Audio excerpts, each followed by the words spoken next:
10월 달에 제가 급하게 여기에 섰던 기억이 있습니다. 그때 목사님께서 코로나 걸리고 급하게 주일날 제가 서게 돼서 그때는 얼마나 떨렸는지 모릅니다. 네, 제가 감히 어떻게 주일 오전 예배를 설교할 수 있을까 그런 생각에 많이 떨렸었는데요. 이렇게 다시금 오전 예배 때 서게 되는데 정말 많이 훈련된 것 같습니다. 떨림이 많이 줄어들었네요. 정말 우리가 함께 이렇게 주님께서 주시고 은혜 주시고 도와주셔서 여기에 서게 되고 이렇게 말씀을 전할 수 있게 된 것 같습니다.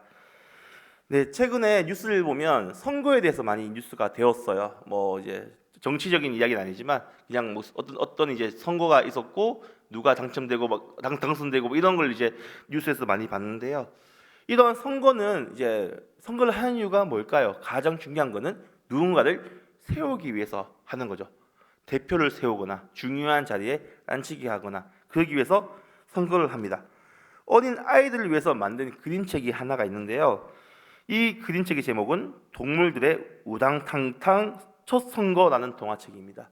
여기 내용에 대해서 한번 제가 영상을 준비해봤는데 함께 보시고 말씀 이어서 할게요. PPT 영상인데 한번 띄워주세요.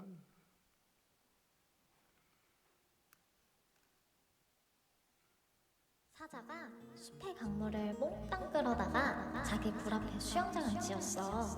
숲속의 왕이랍시고 사자 마음대로 결정하자 숲속 동물들은 화가 났어. 동물들은 저마다 한마디씩 했어. 동물들은 사자가 왕으로 자질이 부족하다고 생각했지. 동물들은 사자의 수영장 앞에서 시위를 했어. 하지만 사자는 전혀 개의치 않았어. 답답한 동물들은 새로운 대통령을 뽑기로 했지. 대통령이 되고 싶은 동물들은 선거 유세 기간 동안 유권자들에게 자신의 입장을 알려. 그러면 유권자들은 선거일에 가장 마음에 드는 후보자에게 투표하는 거야. 이때 표를 가장 많이 받은 후보가 대통령으로 선출되는 거지. 선거관리위원회에서 선거 규칙을 만들고 후보 등록이 시작됐어. 선거 소식을 들은 사자도 후보로 등록을 하겠다고 했어. 동물들은 반대했지만 누구나 등록할 수 있는 선거 규칙에 따라 사자도 후보 등록을 했지. 기호 1번은 사자, 2번은 원숭이, 3번은 뱀, 4번은 나무늘보가 됐어. 선거 유세가 시작되자 후보들은 준비한 공약을 알리기 위해 다양한 방법으로 선거 운동을 했어. 동물들은 투표용지에 자기가 지지하는 후보를 표시한 다음 아무도 모르게끔 용지를 접어 투표함에 넣었어. 선거관리위원회에서는 투표용지를 확인하고 후보자의 득표수를 계산했지. 참, 원숭이는 후보 자격을 박탈당했어. 유권자들에게 바나나를 나누어 주었기 때문이야. 가장 많은 표를 얻은 당선자는 나무늘보였어. 물론 선거 결과에 대한 생각은 모두 달랐지. 동물들은 나무늘보의 당선 연설을 듣기 위해 한자리에 모였어. 나무늘보의 첫 번째 정책은 누구나 자유롭게 의견을 이야기할 수 있는 게시판을 만드는 거래.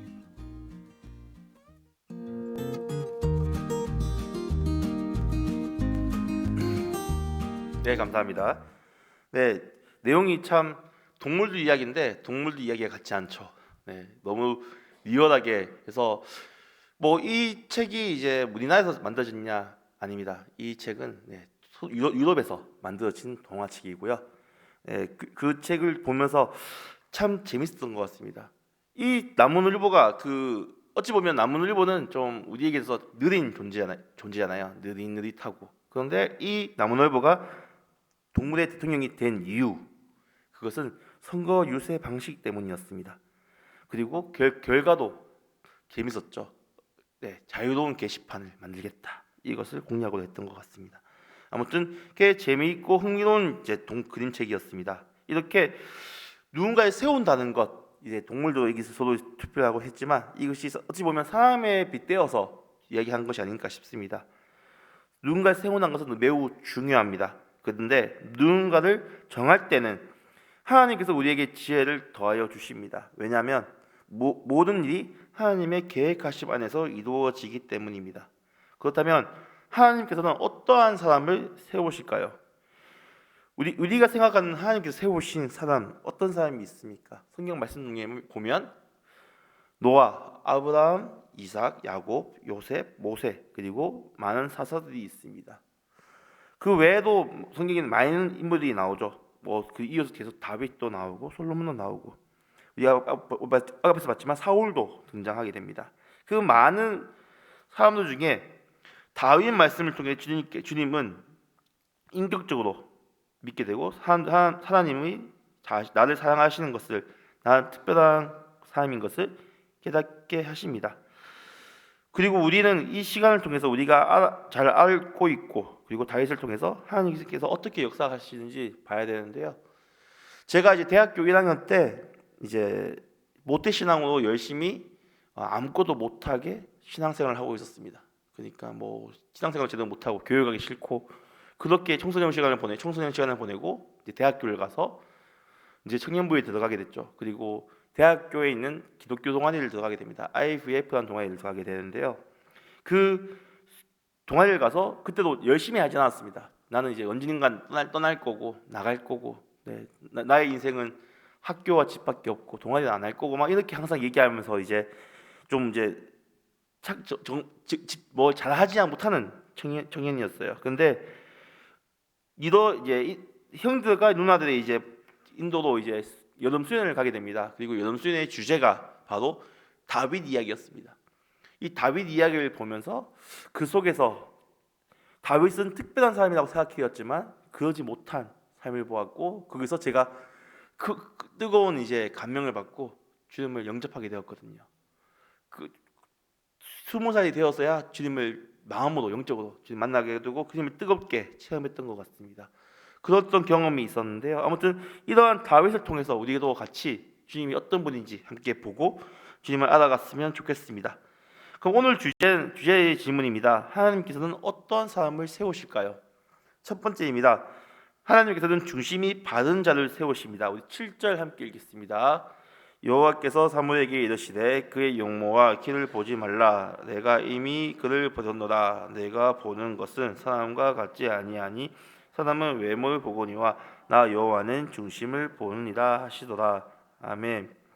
오늘 말씀은 사무엘이 베들레헴 사람 이새의 아들 중에 새로운 왕을 세우는 이야기입니다. 왜냐하면 하나님께서 사울 왕을 버리셨기 때문입니다.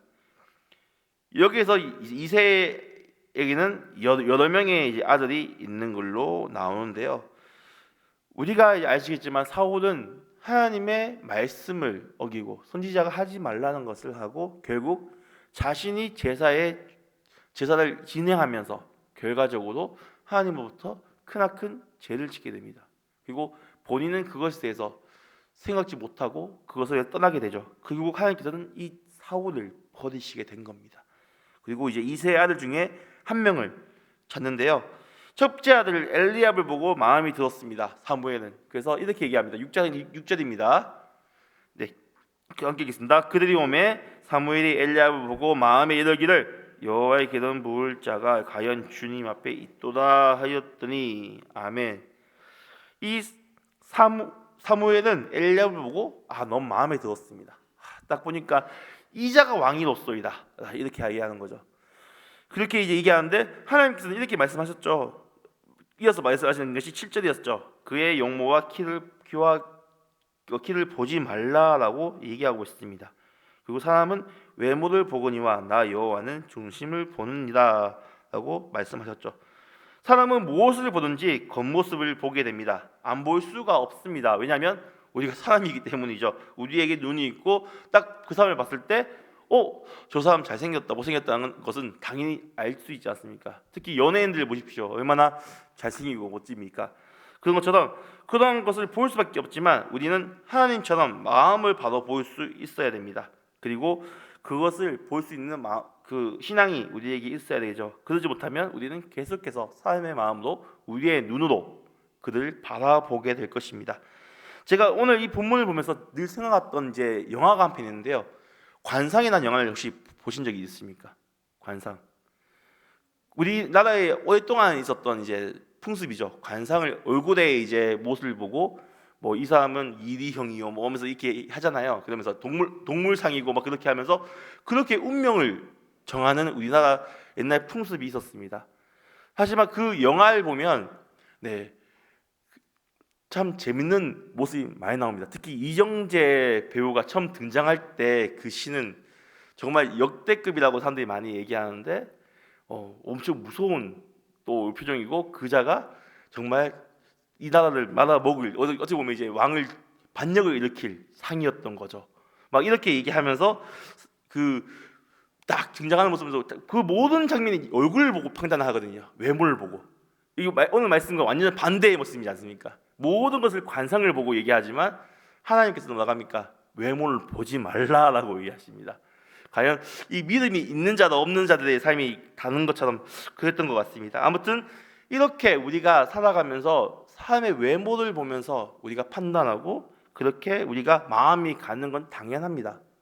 인간이 이게 그럴 수밖에 없죠.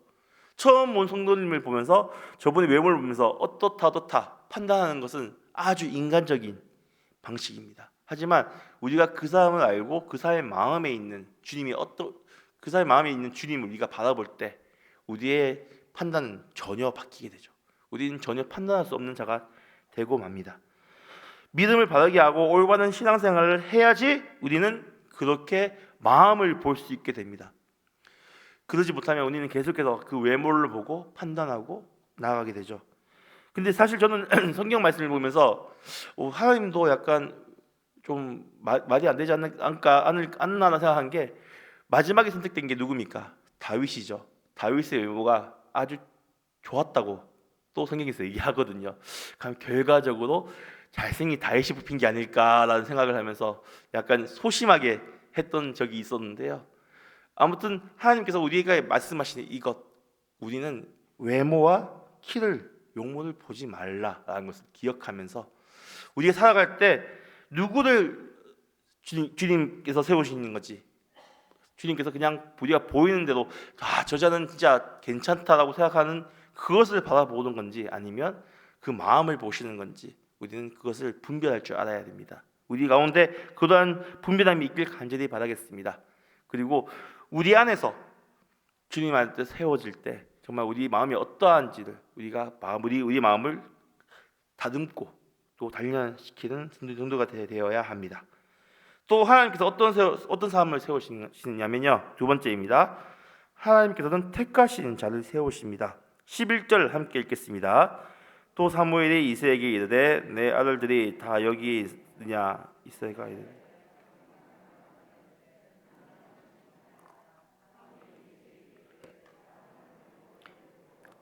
그가 여기 오기까지는 우리가 식사 자리에 앉지 아니하겠노라. 아멘. 사무엘은 그 자리에 있는 모든 이새의 아들들을 한 명씩 확인해 봅니다. 하지만 하나님께서 원하시는 자는 보이지 않았습니다. 이제 모든 형제를 다 체크하고 그래도 없는 걸 보고 사무엘은 이새에게 이렇게 얘기하죠. 내 아들들이 다 여기에 있느냐고 묻습니다. 이새에게 아직 막내 아들이 남아 있었다는 것을 그때서야 확인하게 됩니다. 사무엘은 이새에게 사람을 빨리 보내어서 이 막내를 데려오라고 얘기하고 있습니다.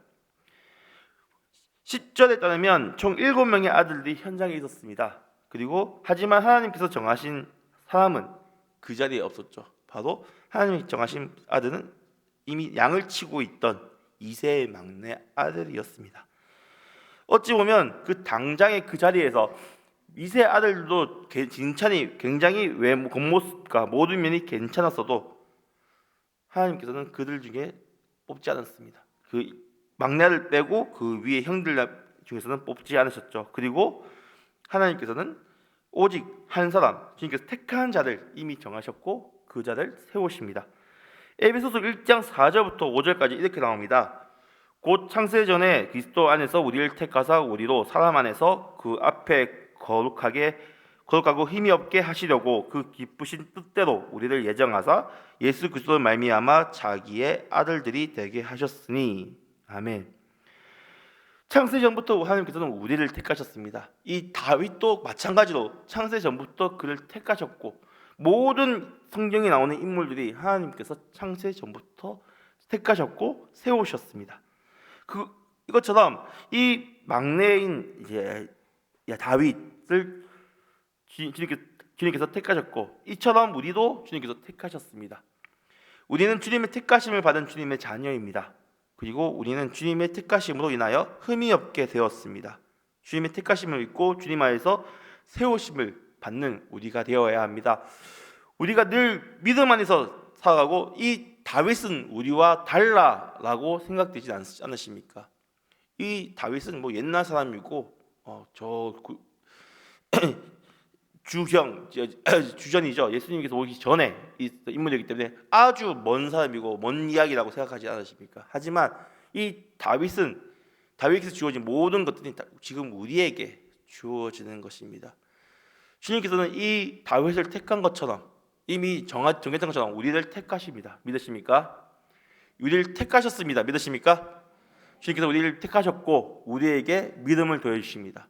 우리가 이렇게 교회에 오게 된 것, 또 교회를 다니는 가정에 있어서 태어난 것, 마음을 뜬 모든 것들이 주님의 인도하심 안에, 주님의 택하심 안에 주어진 것입니다. 주님께서 더 안 나온 것이 하나도 없음을 우리는 기억하며 살아가야 될 것이고요. 하나님께서는 이러한 택하신 자를 세우십니다. 그러면 세 번째입니다. 하나님께서는 감동된 자를 세우십니다. 우리 12절과 13절 함께 읽도록 하겠습니다. 이에 사람을 보내어 그를 데려오매 그의 빛이 밝고 눈이 빼어나고 얼굴이 아름답더라. 여호와께서 이르시되 이가 그니 일어나 기름을 부으라 하시는지라. 사무엘이 기름 불병을 가져다가 그의 형제 중에 그에게 부었더니 이날 이후로 다윗이 여호와의 영에게 크게 감동되니라. 사무엘이 떠나서 라마로 가니라. 아멘. 하나님께서는 다윗을 처음부터 정하시고 사무엘을 인도하셨습니다. 그리고 사무엘은 기름을 다윗의 머리에 붓게 되죠. 그리고 다윗은 하나님에게 크게 감동이 되었습니다. 성경에서는 하나님의 영에 감동된 자라고 나옵니다. 자가 나옵니다. 바로 요셉이라는 인물이 나오죠. 요셉은 이제 다윗보다 더 앞에 시대에 살았지만 창세기 41장 38절에 이렇게 나옵니다. 바로가 그의 신하들에게 이르되 이와 같이 하나님의 영에 감동된 사람을 우리가 어찌 찾을 수 있으리요 하고, 바로가 자신의 꿈을 해석한 요셉을 보고 이렇게 표현했습니다. 바로 하나님께 감동되는 사람은 주님의 말씀을 준행하는 사람이고 주님을 사랑하는 사람입니다. 그리고 하나님께서 감동된 자를 세우십니다. 이 다윗도 마찬가지로 주님께서 감동하신 자이고 지금 우리들도 주님께서 우리를 보면 감동하십니다. 믿으십니까? 우리의 믿음을 끝까지 지키고 우리가 계속해서 주님을 의지한다면 주님께서는 우리를 감동된 자로 세우시고 우리를 보면서 감동하고 계십니다. 하나님께서 감동된 사람을 통해 주의 일을 이루십니다. 다윗은 주의 일을 동참하게 되었고 자신의 자손 중에서 예수님이 태어나게 됩니다. 하나님께서는 감동된 사람을 세우십니다. 믿으십니까? 우리가 오늘 살아가실 때, 또 일주일 매일매일 살아갈 때 정말 주님께서 나를 통해서 얼마나 감동하시는지 우리는 알 수는 없습니다. 왜냐하면 우리가 주님을 볼 수 없고 그리고 주님을 제대로 알기는 힘들기 때문입니다. 하지만 정말 이 말씀들을 통해서 하나님께서 어떠한 자를 보고 감동하시고 어떠한 자를 보면서 기뻐하시는지 우리는 알 수 있지 않습니까? 이 다윗의 삶을 보면서 다윗이 어떠한 삶이었는지 우리가 계속해서 되돌아봐야 될 것이고 또 이것을 우리의 삶 속에 적용하면서 살아가야 될 것입니다. 다윗도 우리도 잘 알겠지만 죄를 지었던 사람입니다. 분명히 그도 하나님께서 기뻐하셨고 세우셨고 그리고 그를 통해서 많은 일이 일어나지만 그가 긴장을 풀 때 죄를 짓게 되죠. 거의 사람들로 죽이게 되는 일도 일어나게 됩니다. 그런 것처럼 그도 우리와 같은 죄를 짓는 사람이었고 그리고 왕이었지만 비겁한 자이기도 했습니다. 계속 도망가는 삶이 늘 함께였었고 하지만 도망갔지만 하나님께서 그를 지켜줬죠. 왜냐하면 하나님께서 택하신 사람이기 때문입니다. 우리가 살아갈 때 매 순간순간 우리를 괴롭히고 우리를 힘들게 하는 것들이 있습니다. 그런 것들이 있는 가운데 주님께서 우리에게 또 은혜를 더해 주시고 이겨낼 수 있는 힘을 주시고 지혜를 주십니다. 왜냐하면 우리는 주님께서 택하신 주님의 자녀이기 때문입니다. 믿으십니까? 우리는 이러한 자부심을 가지시기 바랍니다. 다윗이 특별한 것 맞습니다. 다윗이 특별한 아들이었습니다. 그래서 자기 형들보다 자기가 택함을 받았죠. 하지만 그가 마찬가지로 우리도 특별한 사람입니다. 제가 대학교 때 이야기를 죄송합니다. 이제 동아리 이야기를 하고 싶은데 IBF에서는 이제 믿지 않는 친구들을 초청해서 크게 2박 3일 정도 크게 수련을 합니다. EBS 수련이라고 하는데요. 이반젤리컬 이제 바이블 스쿨 이렇게 해서 스터디라 이렇게 해서 좀 계속 이제 약간 말씀도 나누긴 하지만 같이 게임도 하고 많은 걸 크래프트를 하면서 이제 친구들이 조금씩 마음을 열게 하는 전도 이제 수련회를 가집니다. 정말 믿지 않는 애들이 올까? 교회를 한 번도 안 간 친구들이 과연 올까 하지만 생각보다 많이 옵니다. 저희 때는 좀 많았거든요, 그런 친구들이. 그래서 와서 재밌게 놀고 이제 여름 한 번, 겨울 한 번 이렇게 1년에 2번 했는데요. 그 가운데 늘 얘기했던 것이 있습니다. 얘기했던 동화책이 있는데요. 바로 너는 특별하단다라는 동화였습니다. 네, 펀치멜로가 이제 그 주인공이 나오고 다 이제 누구로부터 만들어진 나무 조각, 이제 나무 인형입니다. 근데 사람들은 이제 무엇을 잘하면 별점을 몸에 붙이고요, 무엇을 못하면 그 검은 점을 몸에 붙입니다. 그래서 그렇게 사람을 평가하고 판단하며 나아가죠. 그러다가 그 펀치멜로는 이 아이가 이제 계속해서 자기는 항상 검은 점만 몸에 붙어 있는 실수 많은 아이였습니다. 그런 아이가 계속 자기에 대해서 의문을 가지게 되고 결국 자신을 만드신 자를 찾아가게 되거든요. 그러면서 자신의 존재가 어떤 존재인지 알게 됩니다. 내용에 대해서 제가 다 얘기했지만 한번 꼭 보시면 좋은 동화책이거든요. 어린 아이들이 보면 좋지만 어른도 봐도 좋은 동화책입니다. 결과적으로 그 친구들 만든 이 주인이 하는 말이 이러한 점은 사람이 너희들이 지은 거지만 너는 특별하다는 것을 알려주고 모든 몸에 붙어 있는 점들이 사라지게 됩니다. 그리고 더 이상 사람들의 별점과 그 검은 점이 몸에 붙지 않게 됩니다. 왜냐하면 그러한 평가가 중요한 거 아니 특별하다는 것을 깨닫게 되는 거죠. 그것처럼 우리는 주님 안에서 특별합니다. 그리고 주님 안에서 택하심을 받았습니다. 주님께서는 우리가 있는 곳에서 세우십니다. 믿으십니까? 우리가 있는 직장, 우리가 있는 가정, 우리가 있는 모든 곳에서 우리를 세우시고 우리를 이끄십니다. 그것을 기억하시기 바랍니다. 오늘 말씀 제목인 하나님께서 세우신 사람은 이런 특별한 다윗이 아닙니다. 이 다윗도 마찬가지지만 지금 여기 있는 모든 성도님들이 하나님께서 세우신 사람입니다. 그리고 주님의 자녀입니다. 그러한 우리의 믿음 그리고 이러한 이제 기쁨, 은혜를 우리는 누려야 되고 주님께 감사해야 됩니다. 주님께 우리가 할 수 있는 것은 오직 감사 기도뿐입니다. 믿으십니까? 우리가 아무리 무언가를 하려고 해도 주님께 닿지 못합니다. 왜냐하면 주님께서는 무한하시고 그리고 전지전능하시기 때문에 우리가 감히 주님께 다가갈 수가 없죠. 하지만 우리가 할 수 있는 것은 기도하고 주 예수 그리스도의 이름으로 기도하고 주님을 통해 나아가는 것, 그것뿐임을 우리는 기억하며 살아가야 됩니다. 벌써 날씨가 봄입니다. 어제 날씨 보였습니까?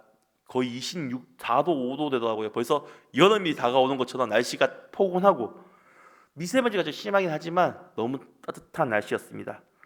이것처럼 시간이 너무나도 빨리 가죠. 1년도 벌써 올해도 3월달이 되었죠. 이제 곧 있으면 4월달이 다가오고 1분기가 다 끝나갑니다.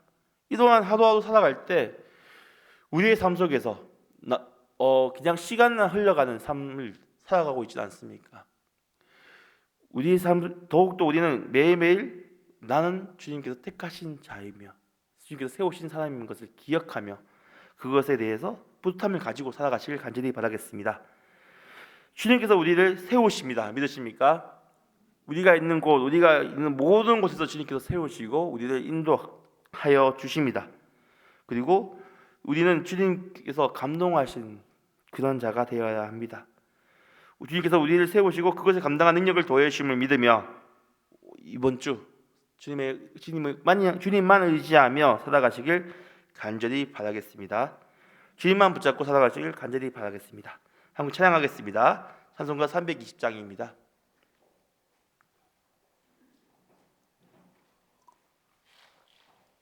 찬송가 320장 함께 찬양하겠습니다.